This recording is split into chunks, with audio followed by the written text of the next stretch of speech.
What if I told you that the key to mastering just about any challenge in your life isn't about working harder, but thinking sharper?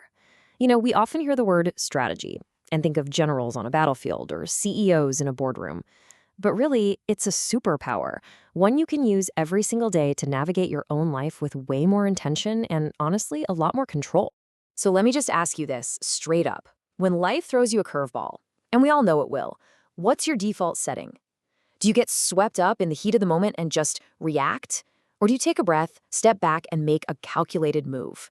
That one choice right there can change absolutely everything. And here's the best way to think about it. A reactive life? That's like playing checkers. You're just making a move based on what just happened. But a strategic life? That's like playing chess. You're seeing the entire board. You're thinking 5 steps ahead, and you're moving every piece with a clear purpose. It's the difference between living on autopilot and actually being in the driver's seat. So, how do we make that jump from checkers to chess? Well, it all starts with pillar number 1, shifting your mindset. Because before you can act strategically, you have to think strategically. The biggest, most important battles are almost always won inside your own head first. And this, right here, is where your true power is hiding. It's not in your intelligence, it's not in your resources. It's in that tiny little gap, that brief, intentional pause you create between something happening to you and how you choose to respond. That moment of silence, that's where you take back all the control. And here is a super practical tool to start building that habit. It's called the 3-second rule, and it is so simple but so powerful. Before you just impulsively react to something, you just pause. 1, 2, 3. In that tiny pause, you ask yourself one question. What outcome do I truly want here? And then you simply choose the action that actually gets you closer to that outcome. And just look at the difference this makes in the real world. The reactive mind is all emotion. I'm furious, so I'm going to say something I'll regret right now. But the strategic mind, it acknowledges the emotion, but it focuses on the goal. Okay, I'm mad. I'm going to cool off for a minute and figure out how to actually solve this problem.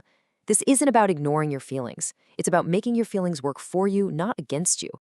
All right, so once you've started working on that mindset shift, it's time for pillar 2. It's time to build your toolkit.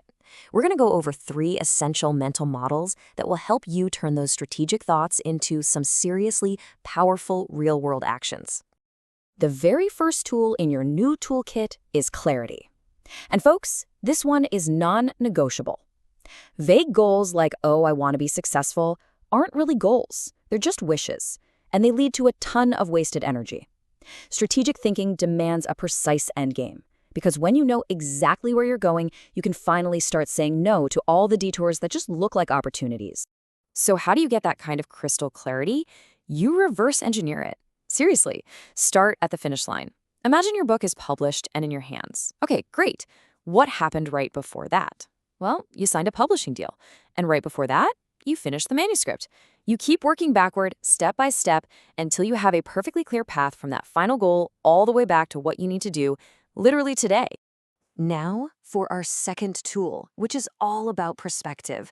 See, most people are totally fixated on their next immediate move. That's checkers thinking. But a strategist? They zoom out. They see the entire board. They understand how all the different pieces connect and what the ripple effects of their actions will be 3 or 4 moves down the line. And once you can see that whole board, you start to spot these magical points. One of the most powerful concepts in all of strategy: leverage. This is the secret to getting massive, massive results without burning yourself out. It's not about working harder. It's about finding that one key action, that one pressure point that creates a huge wave of positive outcomes.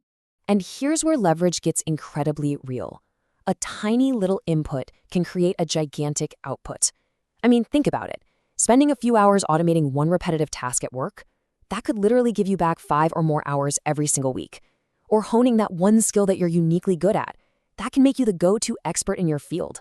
And a single 30-minute call with the right mentor, man, that could save you 3 years of painful mistakes. That's leverage. Okay, let's bring it all home with our third and final pillar. You can have the best mindset in the world and the sharpest tools in the shed, but they're totally worthless without action. This is all about execution. turning your brilliant strategy into real-world results, and, just as importantly, knowing how to pivot when things, inevitably, don't go according to plan. And this quote just nails it. The right move at the wrong time is still the wrong move. Strategy isn't just about what you do, it's about when you do it. Timing, patience, these are strategic tools, just as important as the action itself. So think of your plan like a map, right? It's your best guess of the terrain up ahead. But the real world is messy. Roads close, new paths open up. Strategic agility doesn't mean your plan failed. It means your strategy is working. It's allowing you to navigate the world as it actually is, not just as you hoped it would be on paper. And building this agility, it really comes down to a few core principles. First, you just expect the unexpected. Change is going to happen. Second, you're always reassessing the situation in real time. Third, you never abandon your ultimate destination. You just recalculate the route. And finally, you use every setback as feedback, not a reason for fear. It's all just data to help you refine your approach.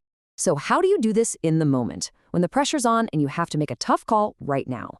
Well, for that, we can borrow a framework from fighter pilots. It's called the OODA loop, and it's a system designed for crystal clear thinking and decisive action right in the middle of chaos. Here's how this awesome loop works. First, you observe. What are the cold, hard facts? No drama, just facts. Second, you orient. Okay, what do these facts mean for me right now? Third, you decide. Based on that, what is the single next best move? And finally, you act.